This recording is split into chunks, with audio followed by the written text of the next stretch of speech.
Nous nous retrouvons avec plaisir. Le sujet de ce soir est titré « Si votre fils était un SDF, que feriez-vous » Il faudrait déjà que nous définissions ce que ça signifie, SDF. Que signifie ce sigle, SDF? Alors, ça pourrait être ou signifier sans difficulté financière. Si votre fils était un SDF sans difficulté financière, oh, vous en seriez heureux.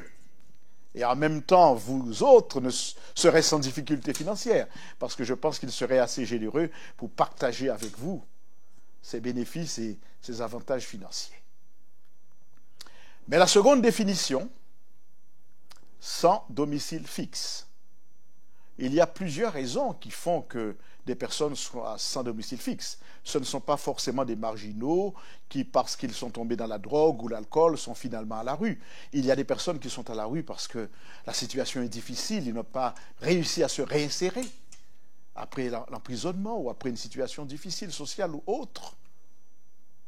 Mais n'empêche que si votre fils était un SDF, que feriez-vous? À la naissance d'un enfant, les parents généralement investissent beaucoup d'affection, beaucoup d'espoir.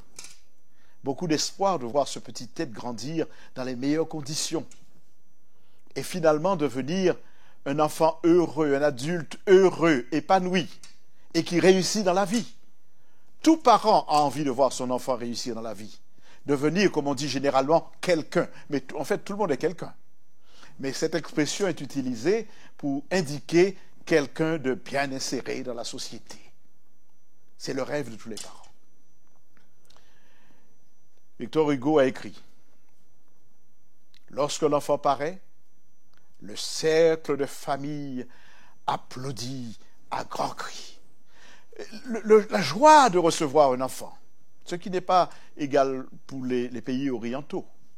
Les pays orientaux ne réagissent pas de la même manière, surtout les hindous, parce que l'enfant qui naît est réincarné selon leurs croyances, et comment va-t-il vivre pour qu'ensuite il aille vers un nirvana ou fasse un karma? Il y a tout un complexe de pensée, une complexité de pensée, qui fait que ce n'est pas vécu de la même manière.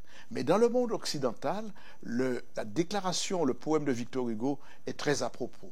Lorsque l'enfant paraît, le cercle de famille applaudit à grands cris et on investit dans l'attente de ce que deviendra cet enfant, essayant au mieux de lui porter une éducation. Malheureusement, quelquefois, certains parents regardent impuissants leurs enfants descendre en enfer, descendre dans l'enfer, connaître une vie de détresse, une vie triste, et se retrouvent dans des difficultés. Et je sais qu'au moment où je parle, il y a parmi vous des parents qui sont dans ce cas et qui souffrent parce que ce n'était pas ce qu'ils attendaient pour leur enfant. Nous compatissons avec vous. Ce n'est pas évident. C'est même difficile à vivre, mais il ne faut pas perdre courage. Il n'y a pas si longtemps, j'ai rencontré une famille qui vit quelque part, je ne vais pas mentionner le lieu, et leur enfant était tombé dans la drogue. Oh, détresse pour la famille. Détresse pour tous ses amis, tous ceux qui le connaissaient. Même pour moi qui connaissais ces gens. Et puis un jour, il a remonté la pente, il s'est réinséré, il a fait des formations, il a commencé à se développer, à vivre une expérience différente, à être heureux, à revenir à la maison, puis s'installer personnellement.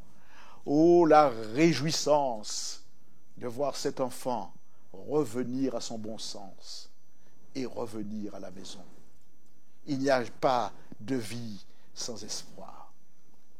Alors, la parabole que nous allons considérer ce soir se trouve dans l'évangile de Luc, au chapitre 15.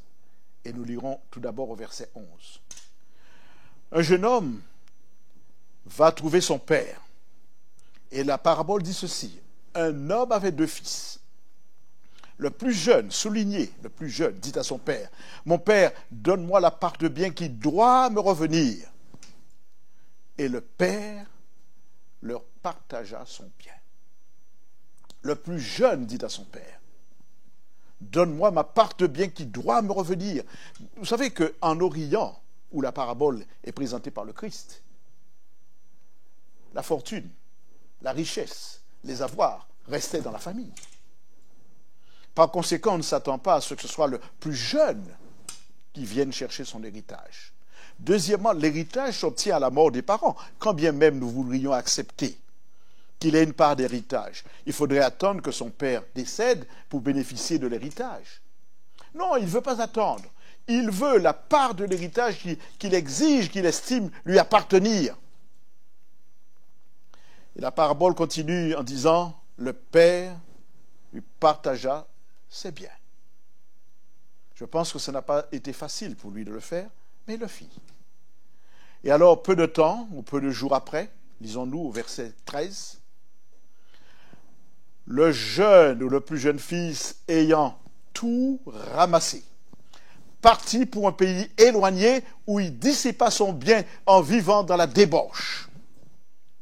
Un fils de belle famille, un fils de haut rang, un fils d'un riche héritier en quelque sorte. Voilà qu'il s'en va dans un pays éloigné où il vit dans la débauche. Il a envie de vivre à sa guise, en dehors de l'éducation qu'il a reçue de ses parents. Il veut mener sa vie.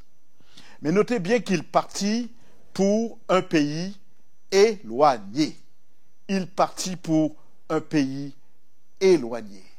Et alors, le fait de partir pour un pays éloigné signifie bien que il ne voulait rencontrer personne qu'il connaissait, ni son père qui vienne le chercher, ni les amis de son père, ni personne qui vienne lui faire la morale, l'exhorter à revenir à la maison. Il voulait vivre à sa guise sans que personne ne le dérange. Vous savez, vivre dans un pays éloigné quand on quitte la maison familiale peut vouloir dire vivre vraiment dans le désordre, vivre réellement dans la débauche. Mais ça peut également vouloir dire vivre loin des valeurs que nous avons reçues de nos parents. Ça signifie, par exemple, accepter ou vivre dans l'alcoolisme, toucher à la drogue. Quand on est adolescent, il est facile de se laisser influencer par le groupe parce que l'adolescent veut bien s'identifier au groupe auquel il appartient. Et il est à un stade où il est très influençable. Pour ne pas être rejeté du groupe, les adolescents, des fois, font des choses qu'ils ne devraient pas, ont des attitudes qu'ils ne devraient pas avoir, contraires à l'éducation reçue. Et les parents souffrent derrière. Ça peut également vouloir dire, vivre dans un pays éloigné, accepter des philosophies qui sont contraires à l'enseignement des parents, un enseignement religieux par exemple. Participer dans des sociétés secrètes. Ça peut vouloir dire également vivre dans le spiritisme, c'est-à-dire loin de ce qu'enseigne la parole de Dieu, loin de l'éducation spirituelle que l'on a reçue. Vivre loin de Dieu. Vivre dans un pays éloigné. Et alors, nous avons ce jeune homme qui est parti et maintenant il va dépenser tout l'argent de son père, avec de nombreux amis qui vont l'entourer, comme c'est le cas toujours, dans les beuveries, dans l'alcool, la drogue, toutes sortes de choses. Je ne sais même pas dire tout ce qu'il a pu vivre comme déchéance. Mais lorsqu'il eut tout dépensé, une grande famine survint dans ce pays. Et il commença à se trouver dans le besoin. Situation qu'il n'avait jamais connue. Il commença à se trouver dans le besoin. Et vous savez, se trouver dans le besoin, ce n'est pas aisé. C'est une situation difficile. Maintenant, il a besoin de nourriture. Et ceux qui l'ont aidé à dépenser cet argent ont disparu. Finalement, on dira que c'est lui le dindon de la farce. Vous sortez, vous claquez de l'argent, vous êtes bien, vous faites voir que vous en avez, que vous avez les moyens. Et le jour où vous n'en avez plus, il n'y a plus personne autour. Il se trouve dans le besoin. Et quand on se trouve dans le besoin, il n'y a pas de sommetier. Mais l'expérience qui est racontée ici par le Christ veut montrer que précisément, il est descendu dans le fond. Il a touché le fond. Car, au verset 16, nous lisons, il alla se mettre au service des habitants du pays. Et cet habitant du pays l'envoya dans ses champs garder les pourceaux. C'est le trou, c'est le fond. On ne peut pas descendre plus bas, surtout en Orient. Ce pays éloigné, certainement les pourceaux sont consommés, mais de là où il vient, ce n'était pas le cas, très certainement. Il aurait bien voulu se rassasier des carouges que mangeaient les pourceaux. Mais personne ne lui en donnait. Dans un langage plus trivial, on pourrait dire, il aurait voulu manger le manger cochon. Beaucoup plus trivial. Se nourrir des carouges qu'on donnait aux porcs. Mais personne ne lui a donné. Il n'avait pas le droit de toucher à l'aliment des cochons. Alors, vous savez, quelquefois, quand on connaît le fond, on commence à réfléchir. Et il commence à considérer la voie, le chemin du retour. Il commence à regarder ce chemin. Il est parti dans cette direction. Il a dépensé l'argent plutôt de son père, et maintenant il veut revenir à la maison. Il commence à réfléchir. Et la résolution est la suivante, verset 18. Je me lèverai, j'irai vers mon père, et je lui dirai, mon père, j'ai péché contre le ciel et contre toi. Je ne suis pas digne d'être appelé ton fils.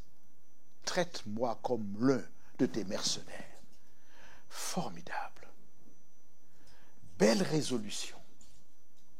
Je me lèverai, j'irai vers mon père, et je lui dirai, j'ai péché. Je ne suis même plus digne, ou pas digne, mais plus digne du tout d'être considéré comme ton fils. Vous savez, c'est une belle résolution. Je me lèverai, nous sommes dans une intention. Va-t-il passer à l'action? J'ai vu de très nombreuses personnes à travers les années qui disaient, un jour, je ferai la volonté de Dieu. Un jour, j'irai vers le Seigneur. Un jour, je lui donnerai mon cœur. De bonnes résolutions, mais qui sont descendues dans la tombe avec les bonnes intentions qui ne se sont jamais réalisées. Alors, une fois, lors de conférences que tenait un collègue, je suis allé et j'ai vu venir un homme âgé et de me dire, vous savez, en 1950, j'ai entendu l'évangile pour la première fois. C'était tel prédicateur qui parlait. Et je suis venu ce soir. Je lui dis, ouais, depuis 1950, vous avez entendu parler de Dieu. Et vous êtes content. Et vous n'avez jamais pris une décision pour Dieu, alors que nous sommes déjà en l'an 2015 à peu près. Si je me souviens plus de la date. Depuis 1950, vous vous réjouissiez d'avoir entendu la parole. Il y a des personnes qui se plaisent à écouter la parole, qui sont dans des résolutions, mais qui jamais ne font le pas. Mais ce jeune homme, va-t-il faire le pas? Il est dans l'intention, je me lèverai, j'irai vers mon Père. Ira-t-il? Parce que l'intention ou la bonne résolution ne crée pas l'événement. Le texte biblique au verset 20 de Luc, chapitre 15 dit, « Enfin, Dieu merci, il se leva et il alla vers son Père. » Ah, ça c'est formidable. Je pense que la misère était grande. Vous savez, quand un enfant est dans le trou, un jeune est dans le trou, une personne est dans le trou, à un moment donné, et si elle prend conscience, c'est ce que l'on appelle la repentance dans la parole de Dieu, elle va vers Dieu, c'est cela qu'on appelle la conversion, le retour à Dieu, le changement de direction. Partant de par ici, je me retourne par là, je vais dans l'autre direction. Il se leva et alla vers son père. Et comme il était encore loin, son père le vit. Formidable. Pourquoi son père le vit? Moi, je présume que le père a dû scruter l'horizon pendant des semaines, des mois, voire des années. La Bible ne précise pas combien de temps ce fugitif était parti. Mais le père devait scruter l'horizon. Le père le vit alors qu'il était encore loin. Ça veut dire que de loin, il était en train d'apercevoir une silhouette. Et fut ému, dit le texte, de compassion. Il fut ému de compassion. Et ensuite, nous lisons, il courut, se jeter à son cou et le baisa. Ah, l'amour d'un père, c'est extraordinaire. Il ne lui a pas dit, écoute, tu reviens de loin, je ne sais pas ce que tu as touché, d'ailleurs tu sens le porc, va te laver et viens me voir après. Il se jeta dans son cou et le baisa, l'amour d'un père pour un fils qui revient. Vous savez, mes amis, il y a de la joie, dit la parole de Dieu, dans le ciel, pour un seul pécheur qui se repent, que pour 99 justes qui n'ont pas besoin de repentance. Vous entendez la parole de Dieu aujourd'hui, vous êtes un pécheur invétéré, revenez au Seigneur, il vous accueille, il vous ouvre les bras.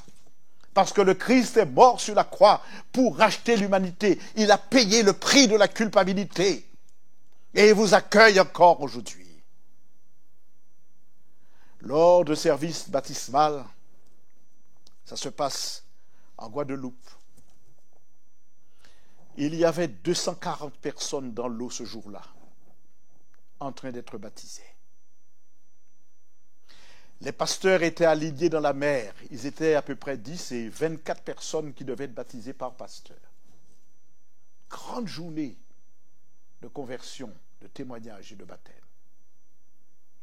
Et tandis que je me habillais, moi, sous un chapiteau, sous une petite tente, un homme qui s'habillait à côté de moi me dit, vous savez, je suis content aujourd'hui. Je dis, je le comprends. Non, vous ne savez pas tout. J'ai passé 10 ans en prison. Je n'ai pas posé de questions. Vous savez, quand les gens vous disent ce genre de choses, ne soyons pas curieux de poser des questions. Et qu'avez-vous fait et pourquoi? Ça, c'est une habitude que nous devons perdre.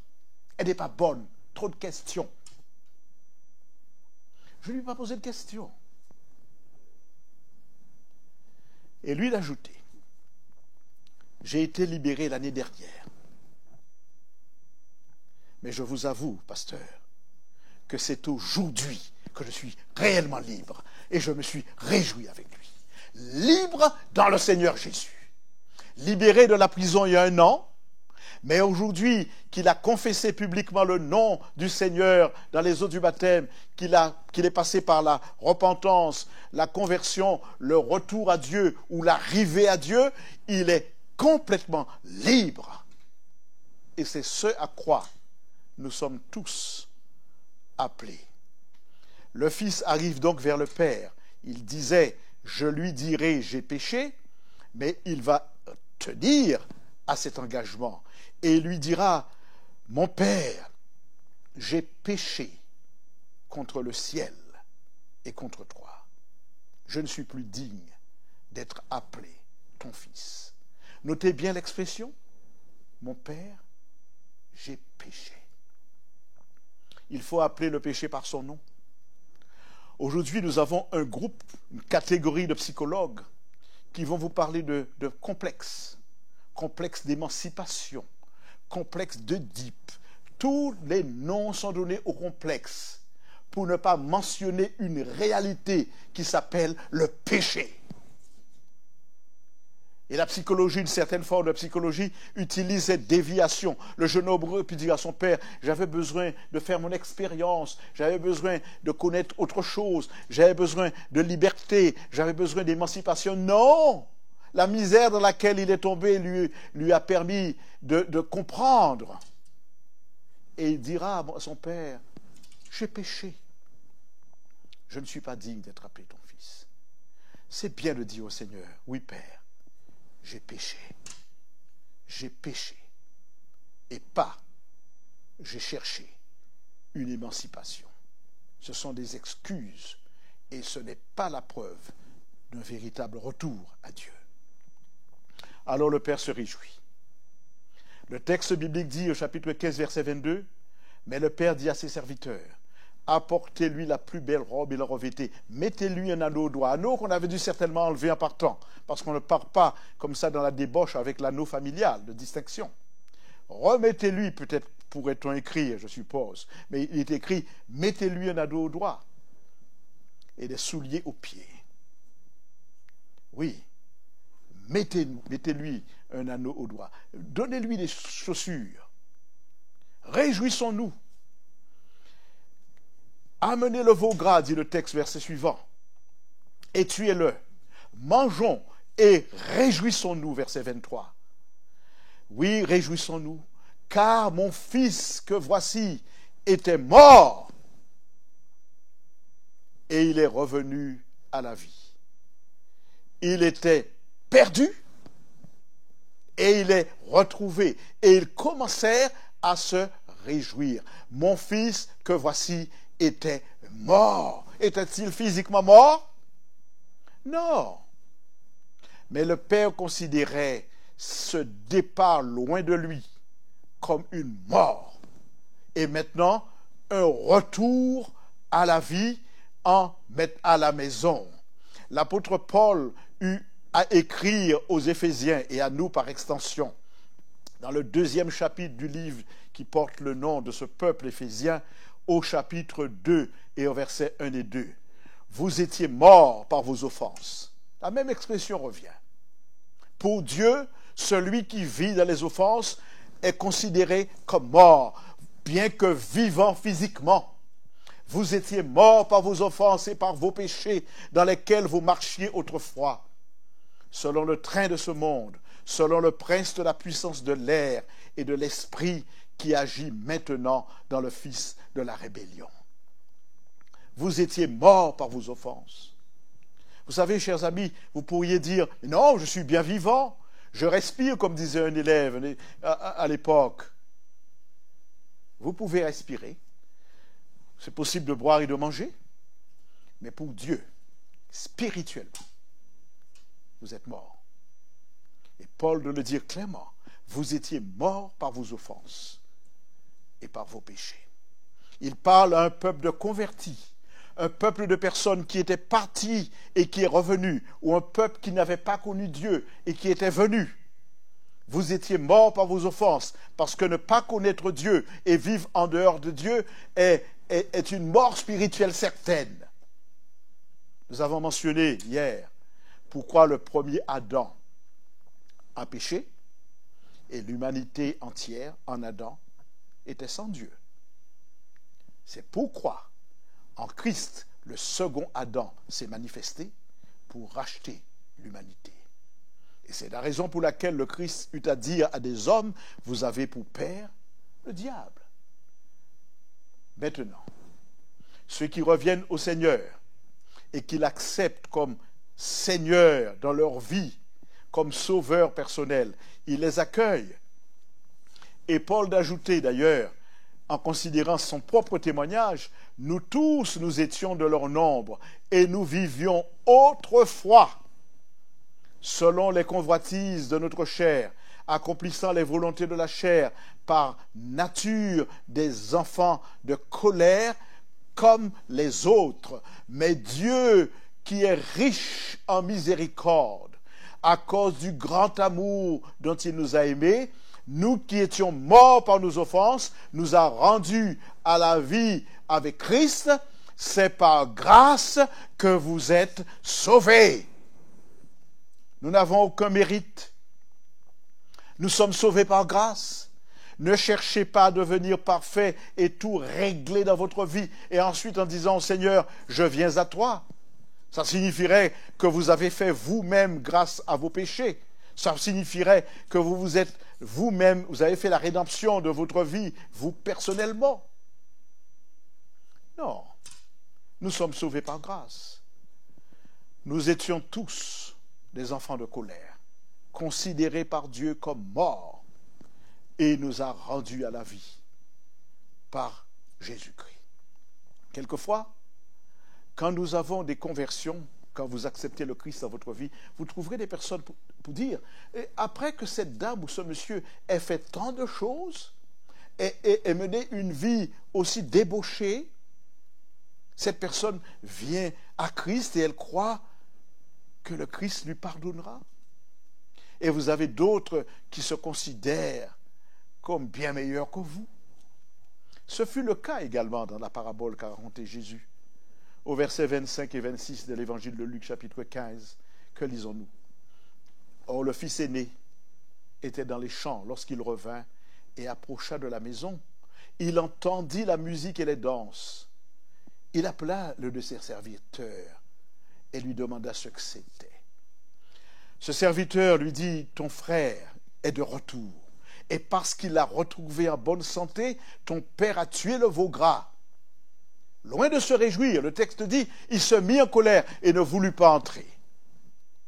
Une fois de plus, c'est le père qui fera le pas. Son père sortit et le pria d'entrer. C'est le père qui fait le pas vers lui. Et si vous lisez après, chez vous, le reste de ce récit, le père lui dira, il fallait bien que nous nous réjouissions. Tout ce qu'il me reste comme bien est pour toi. C'est ce qui t'intéresse, t'en fais pas, tu pourras l'avoir. Tout ce qu'il me reste comme héritage sera pour toi. Mais il fallait bien que je me réjouisse, parce que ton frère était mort, il est retrouvé, il était perdu, et il est sauvé. C'est pourquoi nous disions, et nous disons encore, la Bible déclare, il y a plus de joie dans le ciel pour un pécheur qui se repent que pour 99 justes qui n'ont pas besoin de repentance. Si vous voulez faire de la réjouissance au ciel, venez donc au Sauveur, venez au Seigneur, donnez-lui votre vie, contactez-nous par les différents moyens qui vous seront annoncés tout à l'heure. Appelez-nous, écrivez et dites que vous voulez être aidé à revenir ou à venir au Seigneur. Peut-être que vous vous étiez écarté, revenez. Peut-être que vous grandissez dans un foyer chrétien, venez au Seigneur. Peut-être que vous n'avez jamais connu le Seigneur, mais que vous sentez qu'il vous appelle et que son amour vous touche. Répondez à son appel. Dans cette parabole, chers amis, nous voulons comprendre quelle est la signification profonde. Le Père représente Dieu. Le Père qui nous aime, qui a envoyé son Fils sur la croix pour nous racheter du péché. C'est pourquoi vous ne devez laisser personne vous dire que vous êtes un pécheur invétéré sans solution. Il y a toujours avec Dieu une possibilité de revenir. Le Père représente Dieu. Le Fils représente les pécheurs ou le pécheur repentant, c'est-à-dire chacun de nous, l'humain que nous sommes, celui qui se sent interpellé au moment où nous parlons, le pécheur qui revient à Dieu. Le Fils représente l'homme, la femme, le jeune homme, la jeune fille ou l'enfant que vous êtes.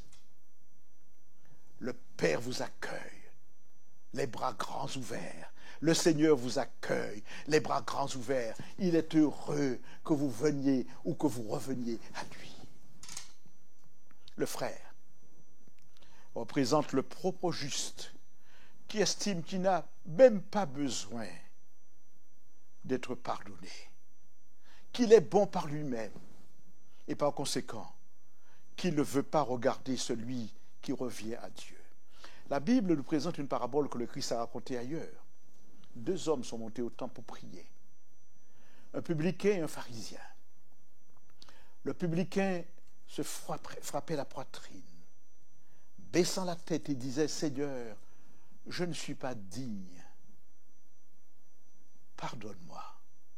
Je ne suis pas digne même de te parler.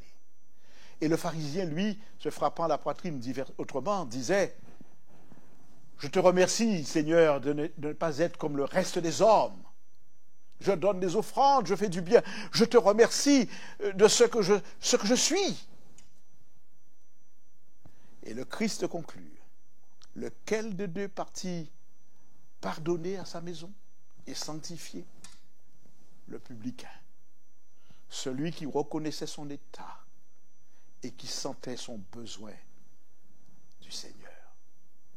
Oui, chers amis, Dieu fixe de nouveau un jour, aujourd'hui, en disant dans David si longtemps après, comme il est dit plus haut, aujourd'hui, si vous entendez sa voix, n'endurcissez pas votre cœur.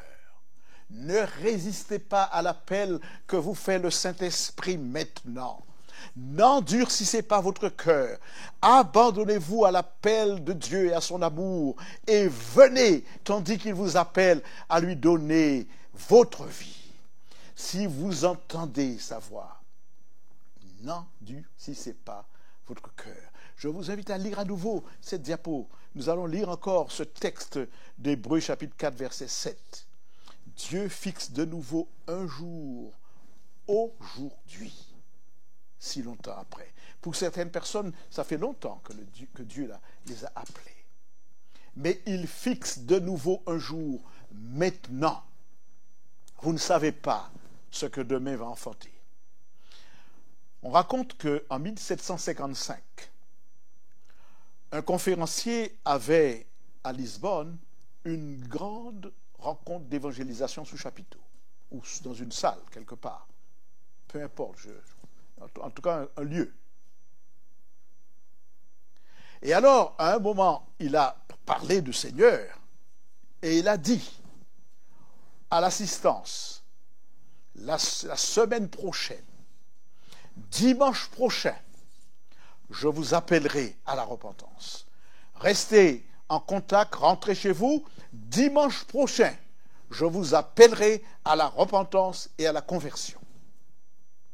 Il y eut au cours de cette semaine un tremblement de terre majeur et il n'eut pas de rencontre ni de dimanche prochain, ni d'appel à la repentance. C'est aujourd'hui que Dieu appelle et c'est aujourd'hui que Dieu nous invite à venir à lui. Mes amis, que la grâce et la paix vous soient données de la part de Dieu, notre Père, et de notre Seigneur, Jésus-Christ. Je vous invite à prier. Notre Dieu et Père Céleste, nous te remercions parce que ce soir, tu nous as permis encore d'entendre ta voix à travers la parole écrite, d'entendre ta volonté et comprendre que tu voudrais que tous ceux qui se sont éloignés de toi ou tous ceux qui sont encore loin de toi viennent à toi, car tu as les bras grands ouverts pour les accueillir. Tu voudrais que chacun comprenne que tu es un Dieu d'amour et que tu pardonnes les péchés. Il n'y a rien qui soit trop mauvais, trop difficile que tu ne puisses pardonner. Merci, Père, de visiter ceux qui nous entendent, et particulièrement ceux qui sont maintenant en train de considérer leur engagement avec toi. Nous t'en prions de rester avec nous jusqu'à demain, où nous nous retrouverons pour le sujet suivant. Par Jésus-Christ, nous t'en prions et pour ta gloire. Amen.